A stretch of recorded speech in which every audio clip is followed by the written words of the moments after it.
I pride myself as Canada's top expert on Cuban baseball. I've been traveling to the island for a decade, capturing photos, videos, and stories. And in 2021, I finally launched a website, cubadugout.com. But unfortunately, due to the coronavirus, I've been unable to visit Cuba for close to 2 years. The 60th Cuban National Series wrapped in April of 2021, and there was a large gap before the next series would begin. January 23, 2022 became the target start date, and my target return date. Join me inside the dugout, inside Cuba. 2022 represented my 7th trip to Havana. Chronicling baseball is my main objective, and honestly probably skews my overall perception. Thus, I always try to dig a little deeper if people ask if they should visit. It all depends on what your expectations of a vacation are. With that in mind, I'm going to share my imagery, my thoughts, and my real experiences in visiting Cuba's capital. If you take any useful tips away, perfect. If you choose to avoid it altogether, I might not blame you. But here is my real representation of Cuba and Havana. Firstly, I always travel on a tight budget, and the advantage Canadians have is affordable package deals. I spent 2 weeks at the Hotel Vedado, which includes breakfast every morning, so not an all-inclusive, but with flight and transport to and from Veradero Airport, it cost $1,175 Canadian, plus $72.48 for travel insurance, plus $37 for my second check bag of items I would leave on the island with my friends.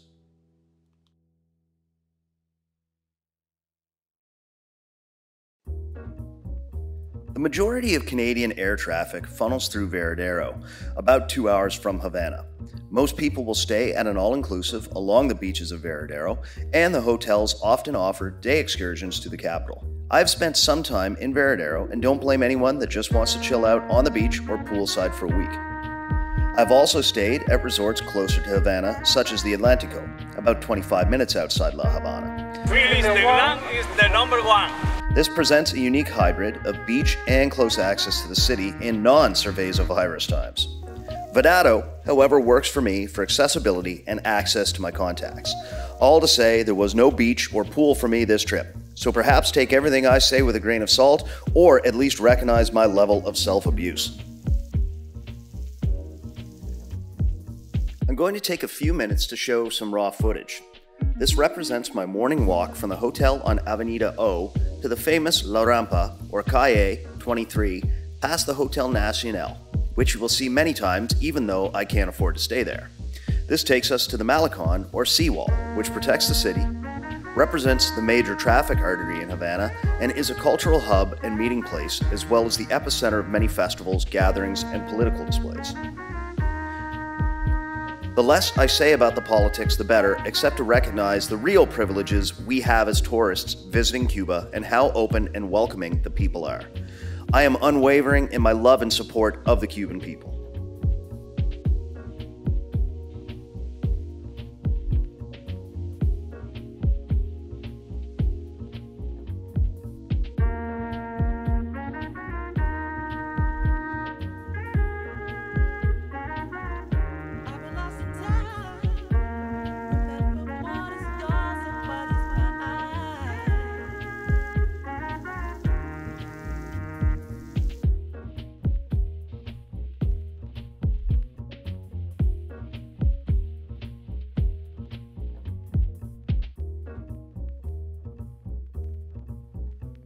I did witness a visually stunning display as thousands took part in the Torchlight March in honor of Jose Marti.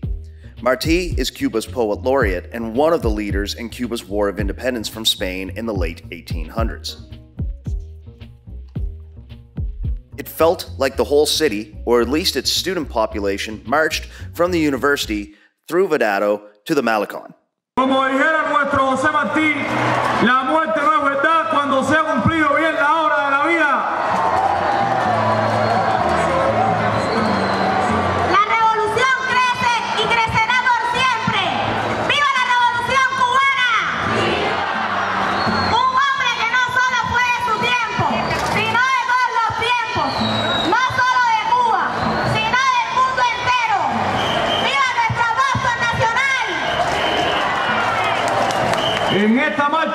sigamos hoy. Comandante en jefe, ordene, los jóvenes no fallaremos. Somos leales e invencibles seguidores de Martí, como nos reafirma Fidel un día.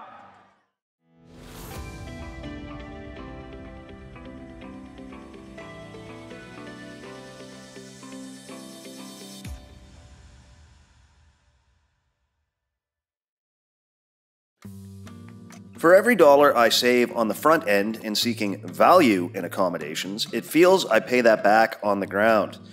The currency situation has been fluid over the past few years.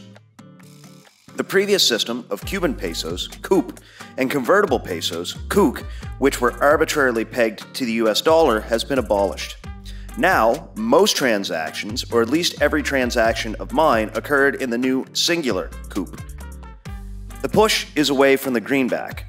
My research indicated euros were the most versatile currency to travel with. The stated exchange rate is 27 pesos to 1 euro. However, this is irrelevant. I was able to exchange on the gray market with staff and locals at rates as high as 85 to 1, thus stretching my purchasing power on many things to 3x.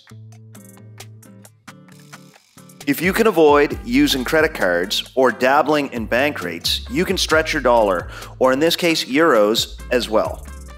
I do expect this scenario to change frequently, so be cognizant if you are exchanging currency. For the first time in my life, I felt like I was rolling with big dollars. For reference, a local cafe was selling 3-liter pitchers of beer for 450 coup. This is expensive for locals, and at 1667 euro isn't a bad value. However, at the inflated exchange, turns into 529 euro for close to 8 beer. I didn't need to have that much beer for lunch, but how could I say no to that deal? I did frequently invite my local friends to join me, which is a rare indulgence for them, and the very least I could offer while trying not to break the bank. There were values to be found that in relative price I haven't seen in Cuba in over a decade, if ever. So, if you can, spread the wealth. Connectivity has improved on the island. Many cell providers will charge roughly $12 Canadian per day to use your cell phone as if you were at home. I largely rely on purchasing Wi-Fi access and Facebook Messenger to stay in touch. Wi-Fi is now available for 25 coup per hour at the hotel, and for the first time was available in my room. I typically put my phone away once I'm out and about, but you can still purchase Wi-Fi cards, essentially pay-as-you-go, that you can connect to via hotspots, usually parks, hotels, and tourist hubs. The majority of my days are spent either at the baseball stadium or chronicling aspects of players' or journalists' lives.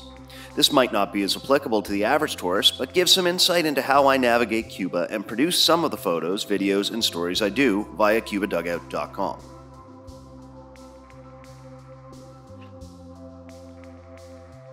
I didn't travel outside of the province of Havana this trip. It isn't always easy or affordable. For instance, I had arranged a ride to neighboring Artemisa to see baseball with the father-in-law of a player for Industrialis. Unfortunately, I discovered the morning of, the player injured himself the day before and the ride was no longer an option. On short notice, I priced out a taxi for the 45-minute ride, but wasn't willing to pay 80 euro for the return trip, plus only getting to spend 1 hour at the game. I did get to spend some time with my friend Ramon. He first introduced me to some of the Industrialis players in 2015. Ramon now drives a tourist van and picked me up. We went for dinner before checking out a game at Latino Americano Stadium. He indicated the next day he could drive to adjacent Mayabeque province to see a different stadium. Unfortunately, that next day the van broke down and was in the shop all day. My original plans never seemed to go perfectly. You always have to be willing to adapt to changes in Cuba.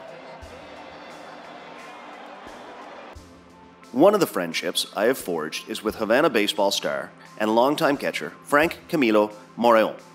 Frank is considered one of the top defensive catchers of his generation. Unfortunately, time is undefeated, and Industrialis wanted to get younger, and in a surprise move and public breakup left Frank out of their plans for 2022. Not resting on his laurels, Frank is working at the university training coaches in baseball psychology and training catchers at his home. I was able to record one such session in which the focus was pitch framing, or the art of stealing strike calls from umpires on borderline pitches. The highlight of my time with Frank, though, was capturing family photos.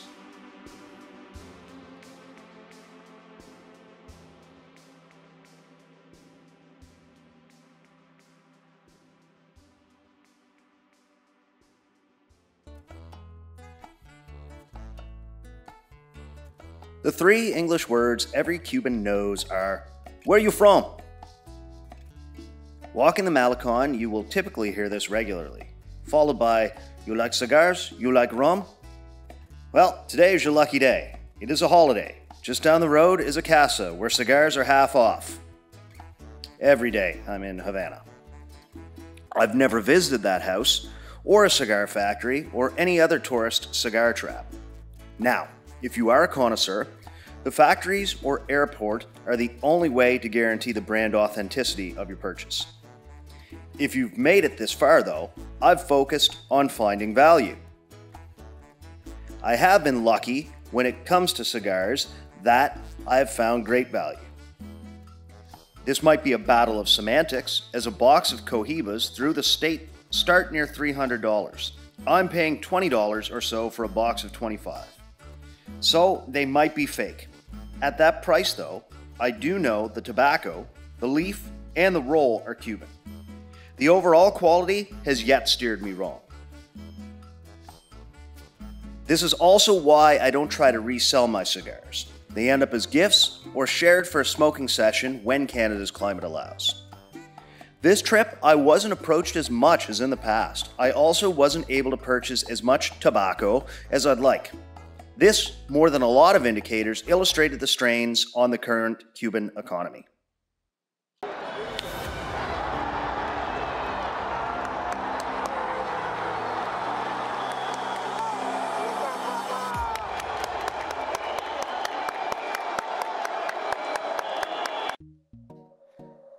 Filmmakers with much greater reach than I have covered the Cuban medical system. However, thankfully, I've not had to interact with the day-to-day healthcare network. What I do know is Cuban medical science and surgeons punch above their weight. Cuba does put great emphasis on medical schooling and training. However, whereas in North America, huge sums of money go to doctors and administrators, Cuban doctors are often hugely skilled but paid similar to many other Cubans. It shouldn't surprise, then, to find out there is growing expertise in sports science and specifically Tommy John surgery. The elbow surgery, so named for former MLB pitcher Tommy John, that has extended their careers and given a second life to many and increasing numbers of pitchers. One such pitcher is Frank Herrera, the young hurler for Industriales. And yes, both of my key contacts from Havana's top team are named Frank. I ventured to Industriales' home opener on a Saturday afternoon and got to spend part of it discussing pitching approach with the recovering young arm. He underwent the elbow ligament reconstruction surgery in the early summer of 2021 and is working his way through the typical 18-month rehab schedule. He would be throwing for the first time in just a few days. I joined Frank at the small diamond he first discovered the game on in the shadows of Cuba's famous Plaza de la Revolucion. He would do an extended warm-up, culminating in 15 tosses, a routine he will repeat daily, moving to 30 throws in a month and adding to that total monthly. Frank hopes to be back to full strength by October. He would get his work in on this day and then tutor some of the young aspiring pitchers practicing on the local diamond. Best wishes for a full recovery and future success in Cuba's top league.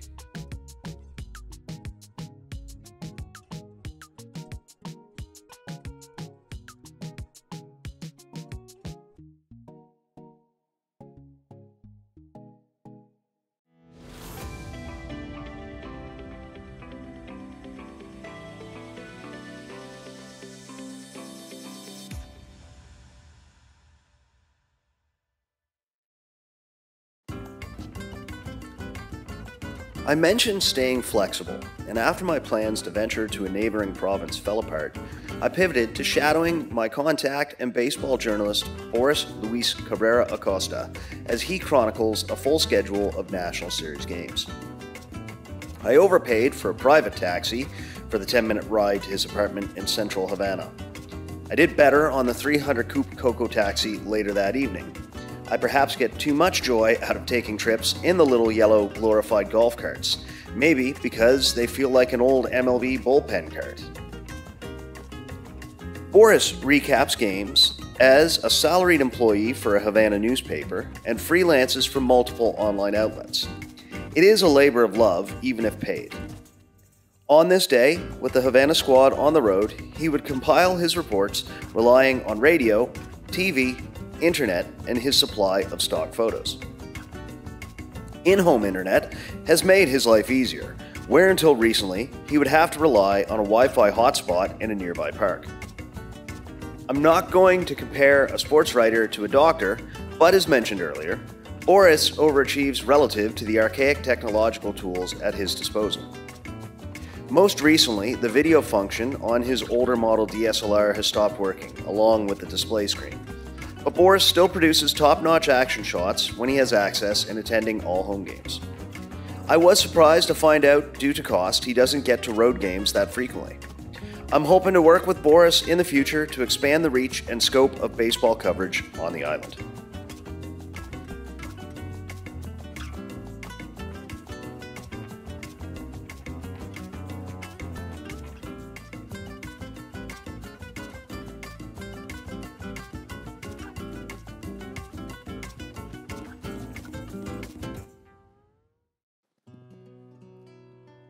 The past 2 years have been challenging to say the least. Cuba shuttered its tourist industry, and this trip represented my first opportunity to return since 2019. Cuba leads Latin America in COVID vaccination rates and is recovering well. I was worried though, as I had not been able to make contact with my friends Freddie and the crew from the nearby park. Freddie pitched in the first National Series of 1962 before a career in chemical engineering and the Navy took precedence. Had the group of older gentlemen escaped the grip of COVID? Were things returning to normal, including their regular meetings? I've dubbed those meetings the real Esquina Caliente. The Esquina Caliente, or Hot Corner, is a meeting place in Parque Central, where passionate baseball fans meet to debate. But each time I've visited, there's been no baseball discussion or activity. Freddie Cesar Romero está aquí. Freddie used to be a lanzador for La Havana.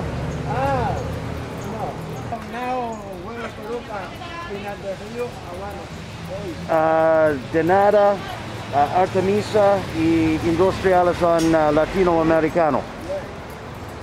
No, hey, mi amigo está aquí.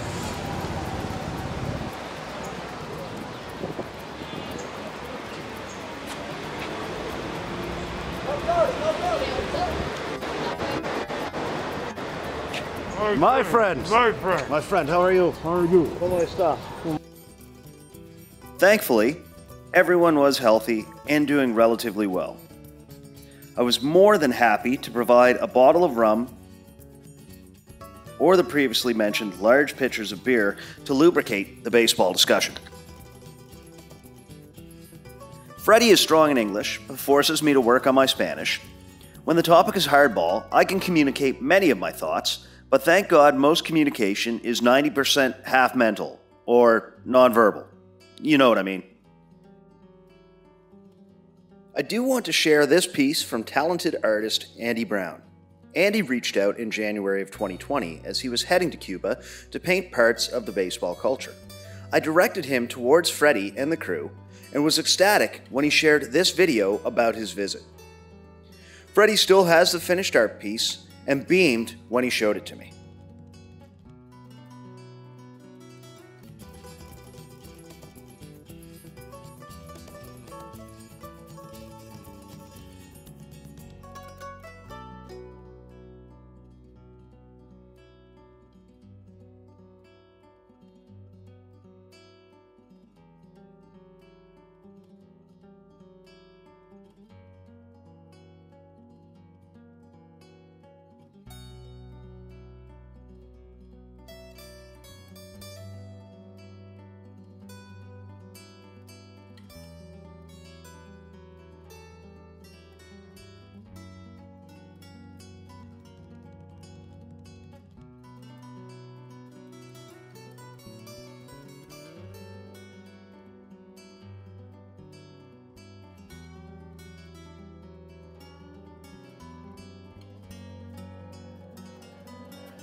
If you are contemplating visiting Cuba, the grander fears of COVID-19 appear to be in the past.